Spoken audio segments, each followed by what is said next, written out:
So I can't believe that it's been almost 6 months since I've done a Memories of the San Fernando Valley video. I've really been wanting to do one. I've been so busy, but today I decided, you know what? Let's head out to the valley and make a video. But I'm gonna be honest, I don't really have anything planned for this video. It was kind of last minute. One thing I was thinking in past videos, I've shown a few different spots that were like either under construction or it looked like they were gonna maybe be torn down or they were getting turned into something else. And so I thought we could drive by some of that stuff and I can give a little bit of an update as to what's going on with some of these locations in the valley. And I'm sure as we drive around, I'll find some other stuff too to talk about. Another thing I've been wanting to do, I've been wanting to go to the Valley Relics Museum and make a Memories of San Fernando Valley at the Valley Relics Museum.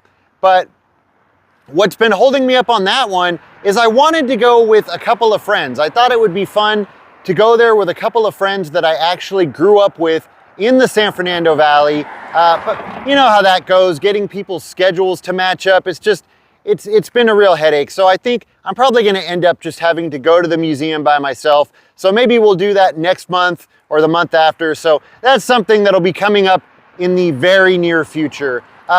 So we're about to head down there to the valley. But before we do, I want to give a thank you to my newest Patreon supporters. And I've got a list right here because as I've said, my memory just does not work very well anymore. If I mispronounce any of your names, I truly apologize. I do try my best. But so a huge thank you goes out to Luke Laramendi, Ryu, Anthony Solis, that one was easy, Matthew Wood, and Marquise Claiborne.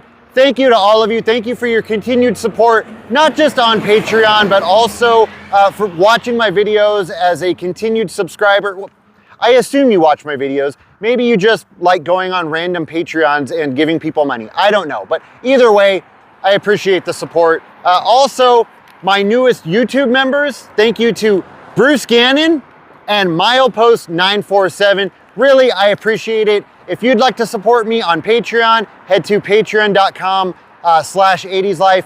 Or if you want to become a YouTube member, head over to my channel and then there's a button where you can become a member. All right, now we're gonna head down to the valley. So let's go see what we can find.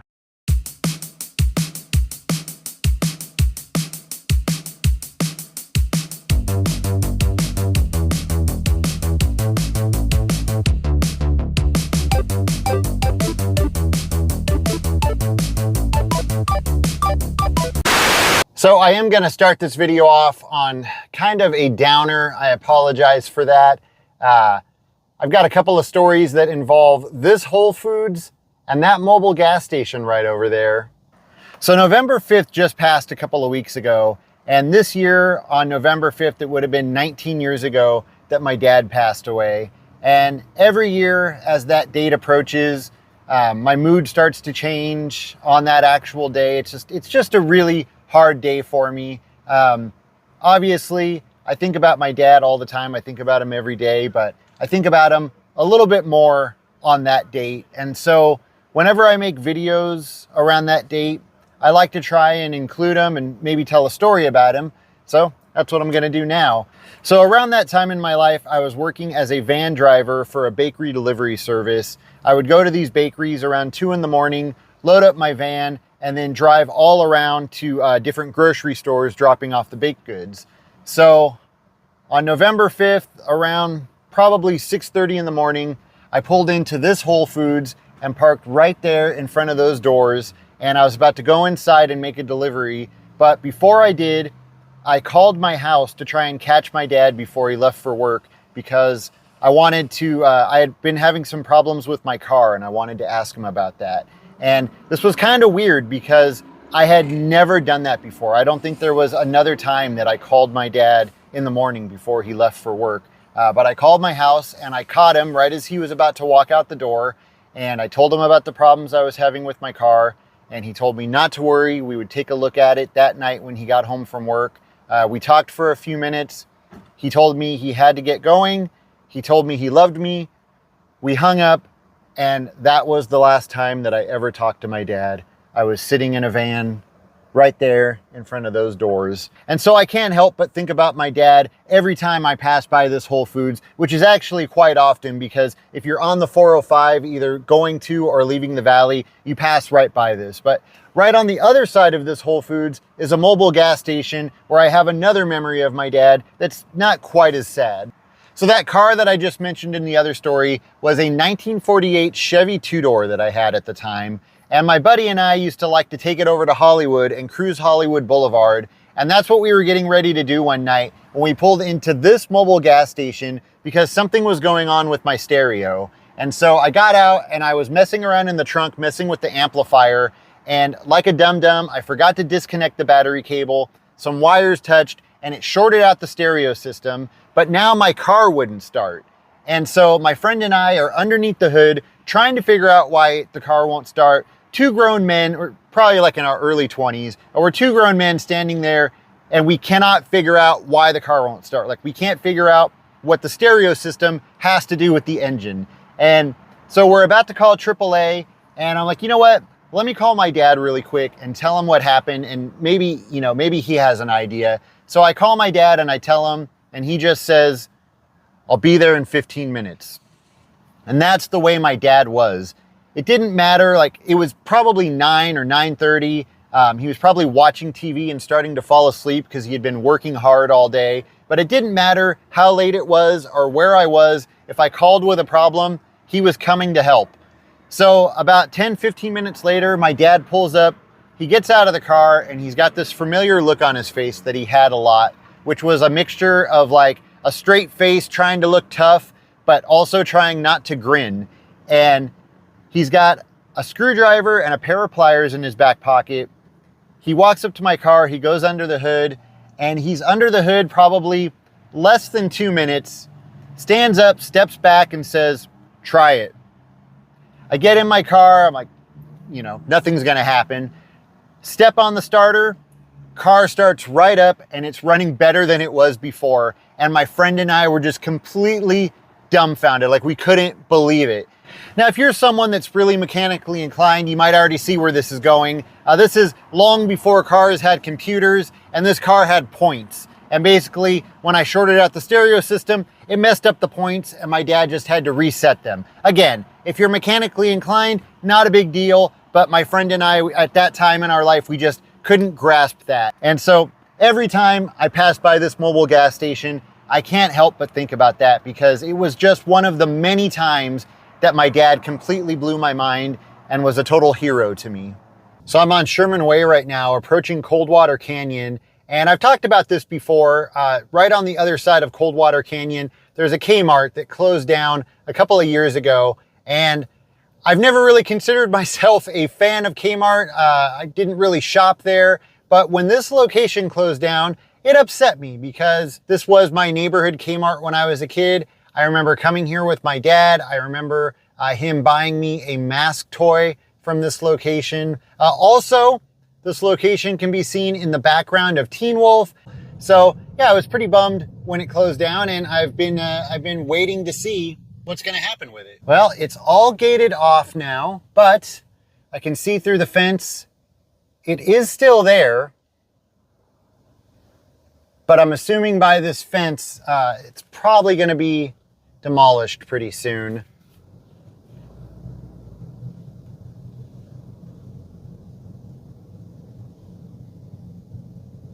Over here, the gate's open. The doors are open, so they're in there doing some work. Oh, I can see some guys up on the roof too. Now again, I don't know what's going to be happening with this building, but by the way it's gated off like this, I'm guessing they're getting ready to demolish it. And again, not that I was a fan of Kmart, I didn't shop there, but it is kind of sad. I don't think there's any Kmarts left, at least here in Southern California. I can't think of any that are still open. Well, since I was over here in the area, I wanted to come check in on Valley Plaza. This is another location that I've shown before, and I've shown you that it's in bad shape. There's not really much that's still open here. It's falling apart, but nobody really seems to know what's gonna happen with it. There's the old movie theater that closed down a while back. Really sad to just see that sitting there vacant, going to waste. I think the only thing that still generates business here is the bank.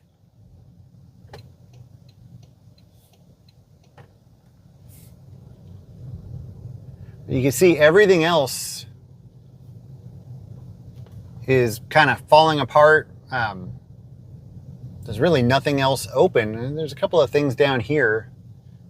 Now, I know this is really sad for a lot of you because a lot of us remember coming to Valley Plaza and shopping with our families in the 80s and 90s and even before that. So it's sad to, you know, think about the memories that we have here at Valley Plaza with our families, and now to see it just kind of falling apart and nobody really knows what's going to come of it. Now, I just all of a sudden had a memory pop into my head that took place here at Valley Plaza, and I had completely forgot about this. I'm glad that I just remembered this because it's a Christmas time memory and it's almost Christmas. Now, I don't know if anyone else is going to remember this, but back in the day, there were some Christmas tree lots that had reindeers. They had these cages right there by the Christmas trees, and they would have a couple of reindeers in there. And I remember coming here with my parents to Valley Plaza. I don't know if we were buying a Christmas tree or if we were just shopping, and then we walked over to the Christmas tree lot, but they had a cage with some reindeers in it, and they had one that was even done up to look like Rudolph. They had done something to make the nose red, and obviously they don't do that anymore, but yeah, that memory just popped into my head. And again, I'm glad it did because Christmas is coming. So how many of you remember that? I know someone else out there has got to remember that. And then right here outside of Valley Plaza on Victory, approaching Laurel Canyon, there used to be a red light camera right here on this light. And when I was probably, I don't know, 19 years old, I was driving, headed this way on Victory Boulevard, and I went through this light, and I guess, well, the light was a little red. It had just turned red, and I didn't know that there was a camera, and flash, it took my picture. Now, the only problem was I was driving my dad's work truck, the truck that belonged to his company.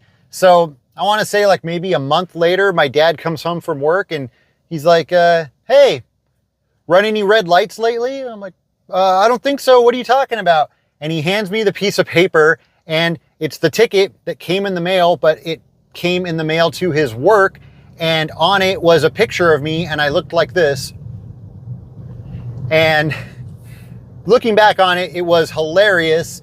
My dad didn't find it too funny because, again, it went to his work and went to his boss, and I could have got my dad in a lot of trouble.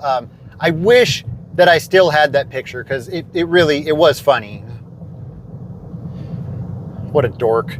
We're about to come up on the Toys R Us on Sherman Way and Woodley in Van Nuys.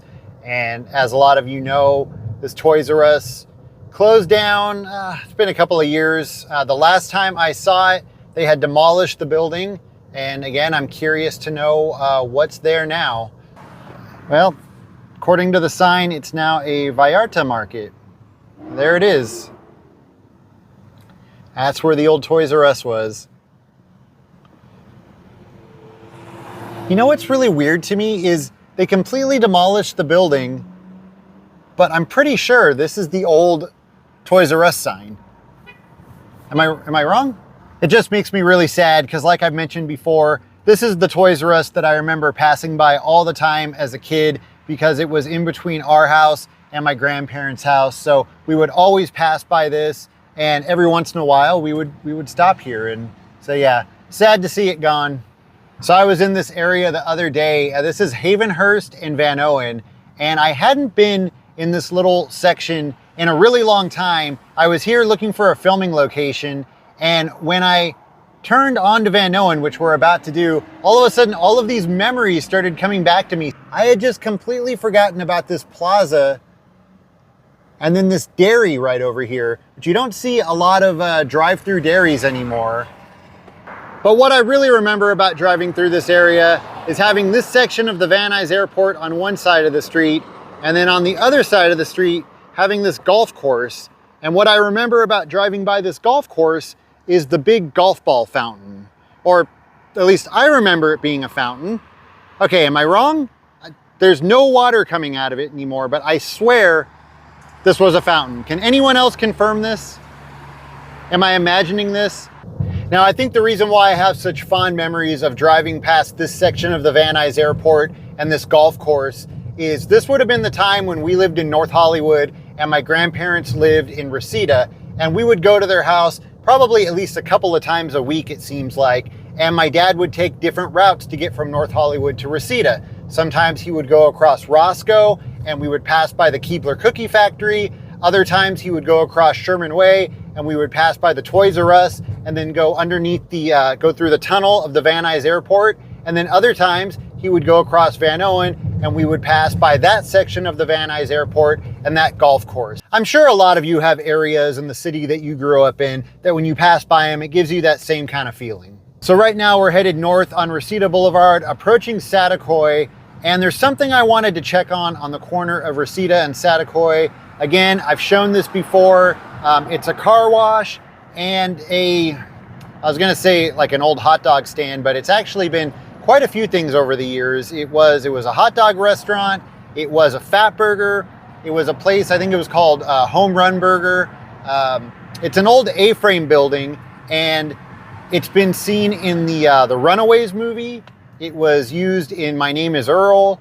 Everything closed down. The restaurant closed down, the car wash closed down, and it was gated off. And last time I was over here, last time I showed it, there were signs up saying that it was slated for demolition. And you can see right there on the sign, I guess the last thing it was a Smog Check place. I don't even remember that. But yeah, like I said, you might recognize this from a few different movies and TV shows. And unfortunately, I guess it's gonna get torn down any day now. Now those demolition signs are no longer on the fence. I don't know if they just blew away or someone ripped them down, or if they're not tearing it down anymore. Maybe someone decided to save it. Time will tell. So right now I'm stopped at the intersection of Burbank Boulevard and Reseda Boulevard, and I just had the dumbest memory pop into my mind. It has to do with this 7-Eleven right here. So it was Mother's Day sometime in the early 90s, and we were on our way over to my grandma's house when my mom realizes that she hasn't gotten a gift for her mother. So she tells my dad to pull into that 7-Eleven because, you know, that's always a great place to get a last-minute Mother's Day gift. And so my mom goes into that 7-Eleven, she's in there for a few minutes, and she comes out with this little fake rose. You know, it's wrapped in plastic. It looks like a rose that you would get from a flower shop, except for it was obvious that it was fake, and it was a little bit smaller than a real rose. And so she gets this rose and a card for her mom. We go over there, she gives it to her. A few days later, she's on the phone with her mom, and her mom says to her, "Did you know that that flower that you gave me was actually red lace panties rolled up to look like a rose?" So that's what it was. It was on the counter at 7-Eleven. I'm sure it was in a box that said, you know, panty rose, and you were supposed to get this for your wife or girlfriend, but my mom got it for her elderly mother as a gift. And so, yeah, whenever I pass by that 7-Eleven, I think of that story. These are the things that I remember. These are the weird things that I have rolling around inside my head. All right. Well, that is going to do it for this video. As always, thank you so much for watching, and I'll see you next time.